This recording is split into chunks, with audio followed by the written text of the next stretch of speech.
أحمد إسلام iyo madaxda kale ee xafladda ka soo qayb gashay dhammaantiin waxaan ku salaamayaa salaanta islaamka assalaamu calaykum waraxmatullaahi wabarakaatuh waqtiga kooban daraadeed hadalkaygana inaan soo koobo ayaa la iga codsaday 97 ayaa magaalada Kismaayo yimid anigoo ka socda hay'ad samafal waa 1997 waxaa isku haystay jabhado oo rag odayaal oo meeshan jooga qaarkood ay hogaaminayeen oo hadda xildhibaano iyo senataro noqday magaaladaas markaas way burbursaneed waxay ahayd waagii jabhaduhu ay gacantooda isku dhaafaysay qolaba mar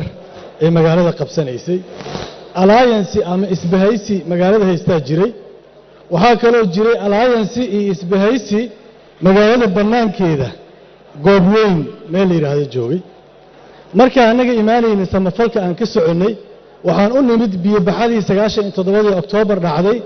ee webiga Jubba iyo Shabeelle isku darsameen waxaan u maleynayaa markii ugu horeysay biyo baxadaas laag ay dhacdo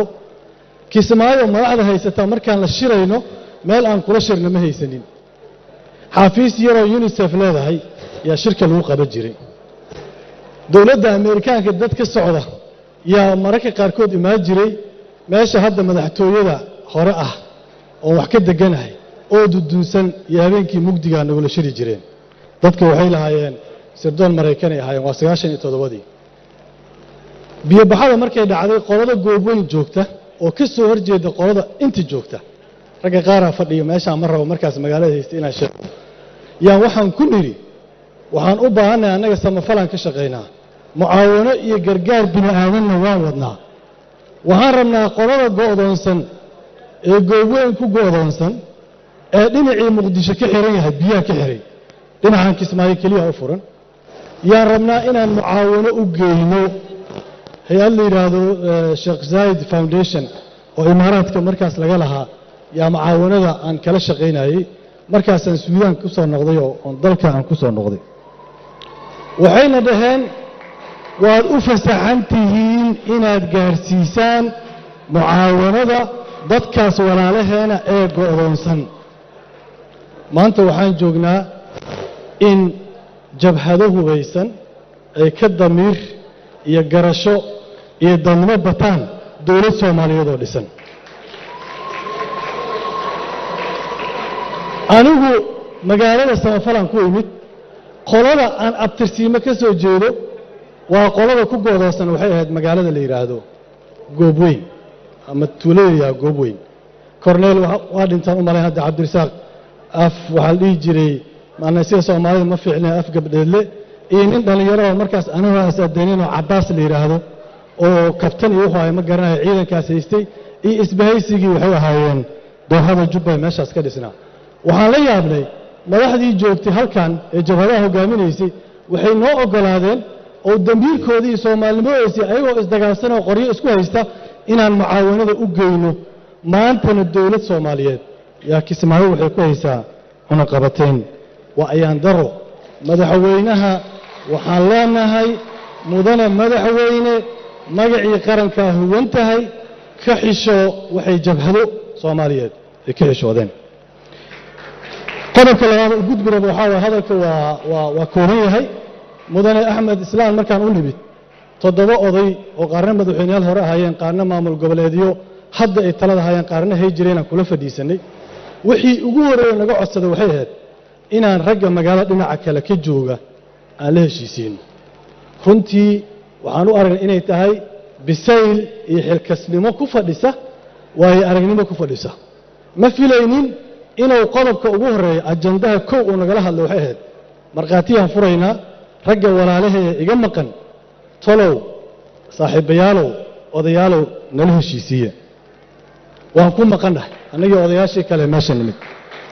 waxaan rabnaa madaxweyne kuula dardaarmaynaa wadadaas hay nin kasta oo ka maqan iyo gabar kasta oo taladaada ka maqan raadi ayadoo lagu daray dawladda federaalka madaxdeeda intaba taasna kuula dardaarmaynaa waxaan rabnaa Soomaaliya mar kasta kala beeray taagan tahay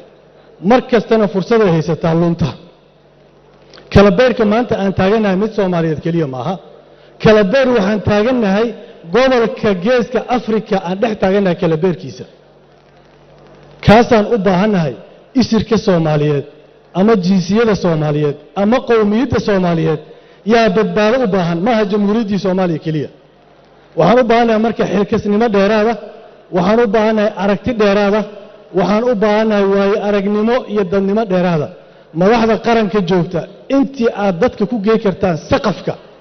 ama aad ku geey kartaan limitka ama aad ku geey kartaan xadka ugu dambeeya waa ku geyseen dadka ha ku qasbinina inay wixii yaraayoo dhisani dumaan inaan nala kala dafo oo geeska Afrika waa ogtihiin maray argagixisadu suuq ka lahayd oo adduunku wuxuu ka shirayay ahayd maray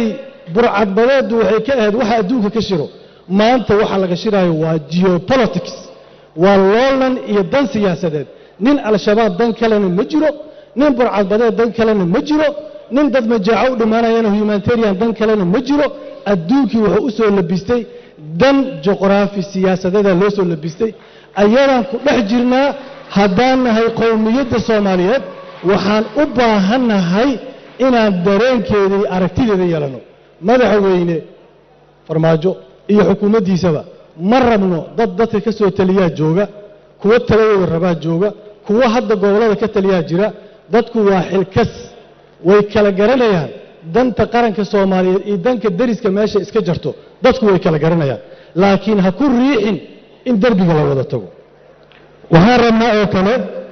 inaan hal arrin ka dhawaajiyo waxaan rabaa hadda dowlad goboleedkii galmudugan xafladeedii xirnay munaasabadeedii waa gabagabeynay madaxweynihii waa calaamad saarnay waxaan u soconnaa galmudug dhismaheeda waxaan rabnaa memberkan ka sheegaya waxaan rabnaa galmudug in laga dhiso maamul dadka iyo dadka deegaanka iskale ay ku kalsoon yihiin oo yihiin maamul ayaga ay doorteen oo ayaga ay raali ka yihiin waxaa wasaaradda arrimaha gudaha waxaad ogaatiin Jubbaland waxa la isku haystay waxay ahayd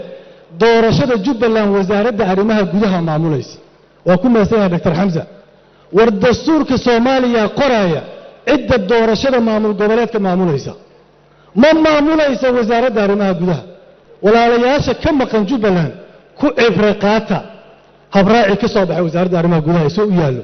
sida ay rabto madaxtooyada in loo maamulo doorashada dowlad goboleedyada ku cibra qaata hadda cibra qaadanaysa hadda waxa soo baxay warqad la leeyahay guddigii doorashada waxaan magacawnay wasaaradda arrimaha gudaha ee magacawday galmudug warsay u magacaabaysaa galmudug dastuur ay leedahay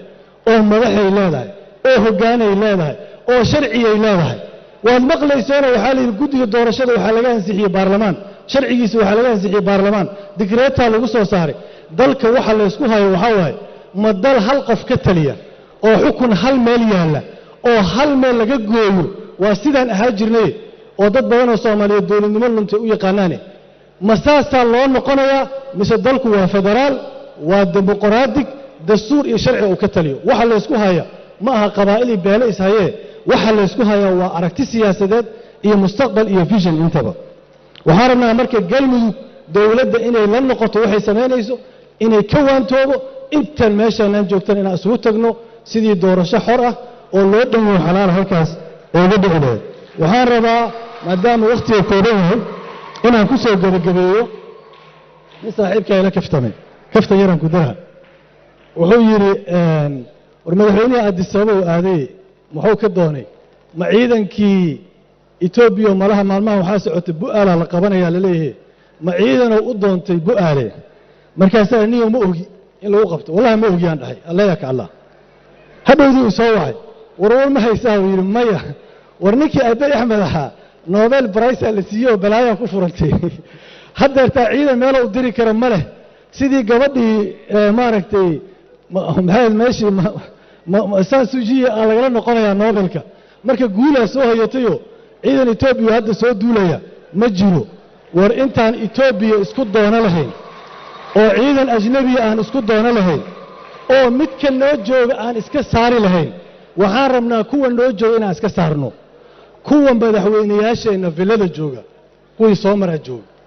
askari Ugandaysa furaha villada haay oo ina waati Soomaaliyeed kuwaas rabnaa inaan iska saarno